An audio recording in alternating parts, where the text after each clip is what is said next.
Hokko Life is a new creative life sim game. It has some fun mechanics and very ambitious plans. It was released on the 2nd of June in an early access state for $20. I played the game for about 13 hours before making this video, so I could really play around with most of the core gameplay mechanics that were released with the early access build. Something very important to note, I have never played any Animal Crossing games before, and this game seems to portray itself as Animal Crossing on PC with its own unique twists. Hopefully I can review this game in a fair manner even though I lack experience with the game that it is inspired by. The game starts off with a very shallow character customization. You can choose your skin tone, your hairstyle, and then change the color of your hair and eyes. And that's about it. You can unlock other pieces of clothing in the game as you play. But at the start of a new playthrough, everyone's going to look more or less the same. I unlocked a watermelon sweater by doing a simple quest for one of the NPCs, which is a good start. Apparently, your character fell asleep on the train and accidentally landed in this small town. For some reason, you just decided to stay here indefinitely, which is strange, but it is what it is. And then your journey starts. Like many games in this genre, this isn't really a goal, but the game nudges you into building more homes and crafting furniture so that new people can move into the town. And this is where the main gameplay mechanic comes in, and also what makes this game unique to other games. The furniture creation process takes quite a while to unlock, which is a little bit concerning because it is the main aspect of this game. When you do finally unlock it, you will be able to design and craft furniture in any way you please. The first thing I tried to craft was a chair. The design process is quite intuitive and simple to use. You get given a maximum size grid and that's it. You can do with it whatever you want. Place objects, rotate them, and scale them up. It reminds me of 3D modeling in Blender.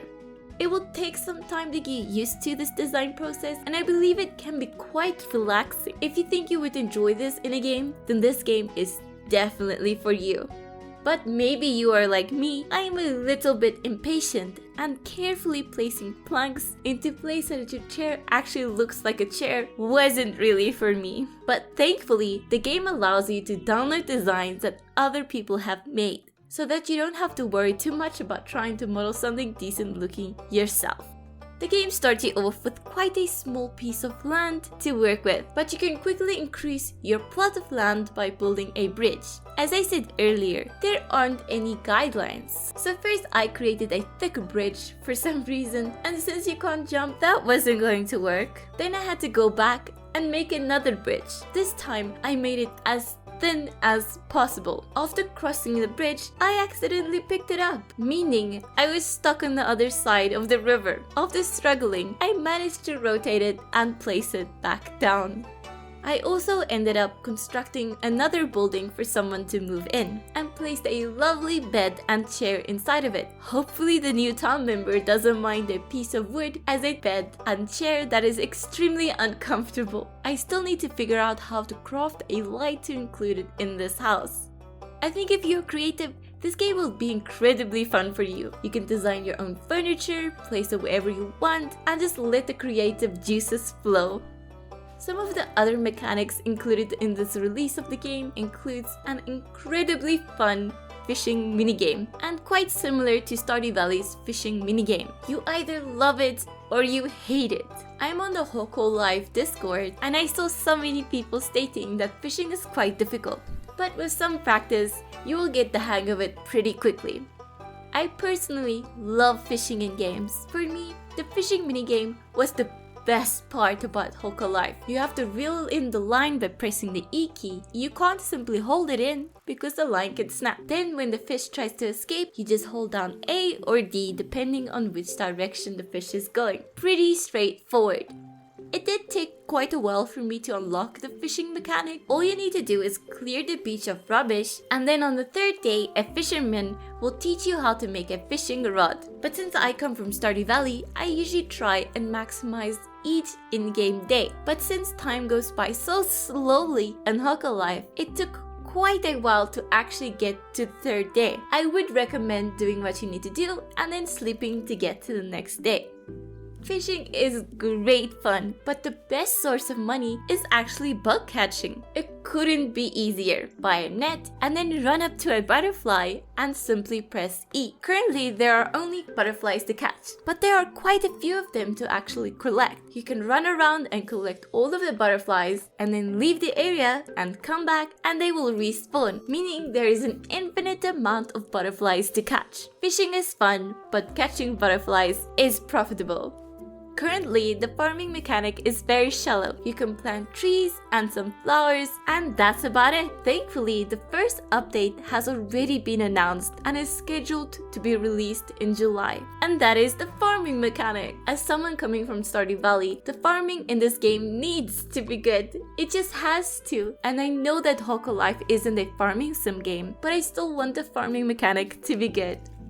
Since this game is an early access game, there are many quality of life things missing. There are plenty of clipping issues and a bunch of bugs still in the game. For example, I can sit inside this NPC on this beach, then I can move the bench while the NPC is sitting on it, and then it continues to sit, which was quite funny at the time.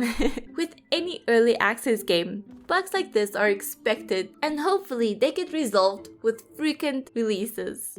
I will quickly list some of the problems that needs to be addressed as soon as possible. And the first and most important one is storage. Currently the game doesn't have a chest or any storage functions. You will have to keep everything in your small inventory, and if you are full, you will either have to sell your stuff or just throw it on the ground. Hokko Life needs storage facilities. Next, the game currently allows you to have a single save file, which is very strange in my opinion. Even if you live alone and don't share a Steam account, many people would want multiple save files. And if you wanted to start a new playthrough, you would have to delete your old save file with no option of returning to it. So, how would I sum up Hokko Life? It is quite fun. Fishing is fun, but a little bit too easy. I do think this game has a lot of potential. The framework and the included mechanics are fun and just needs some polishing. I will probably come back to Hokko Life after the farming update and see if it's more engaging for me. I am hoping for the best. Thank you so much for watching this video. Trying Hokko Life out was really fun. I bought the game just as it was released and I was glued for about 6 hours. So this game definitely has the potential to keep you entertained. I have included a link to the Steam page if you want to give it a try. Will you be giving Hokko Life a try, or are you going to wait for some content updates? Let me know in the comments below. And as always, I will see you in the next video.